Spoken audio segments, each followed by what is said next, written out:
आपका uric acid यदि बढ़ा हुआ आता है तो तुरंत दवाओं की तरफ मत भागिए। सबसे पहले तो इसमें जो आपको कदम उठाना है वो ये है कि पर्याप्त मात्रा में आप पानी का सेवन करो और दिन में कम से कम एक बार नींबू पानी, बिना चीनी का नींबू पानी लो। तो उसका जो एस्कॉर्बिक एसिड है वो यूरिक एसिड को ब्रेक डाउन करेगा और जो आप पानी पीते हो वो आपके यूरिक एसिड को किडनी के थ्रू फ्लश आउट कर देगा। इसके अलावा आप किसी भी तरह से, अदरक है, आपका हल्दी है, इनका उपयोग कीजिए। इसके साथ में ग्रीन टी है, ब्लैक कॉफ़ी है और एक्स्ट्रा वर्जिन ऑलिव ऑयल है, वो आप अपने सैलेड के ऊपर थोड़ा स्प्रे करके उसको काम में ले सकते हो।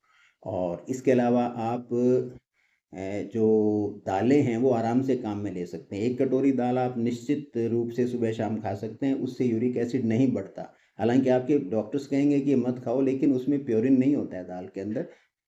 एक्चुअल में आपको अवॉइड करना चाहिए जो रेड मीट होता है, उसके अंदर बहुत ज़्यादा होता है, और बियर, दो चीज़ है इनका कॉम्बिनेशन बिल्कुल यूज़ नहीं करना चाहिए।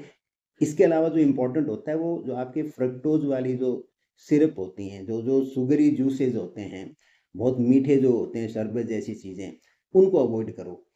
इसके अलावा वॉकिंग का बहुत बड़ा रोल है। सोया प्रोडक्ट है उसको आप काम में ले। तो ये सिंपल सी चीज़ें हैं। तो और उन सिंपल चीज़ों से आप यूरिक एसिड को आराम से कंट्रोल कर सकते हो।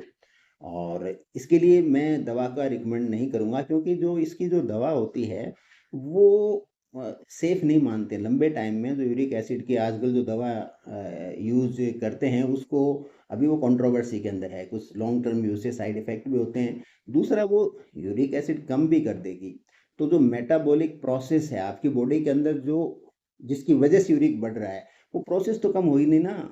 तो आपने कारण तो हटाया ही नहीं, खाली सिम्पटम को हटा दिया। तो उससे आपके अंदर फंडामेंटल चेंज नहीं आएगा।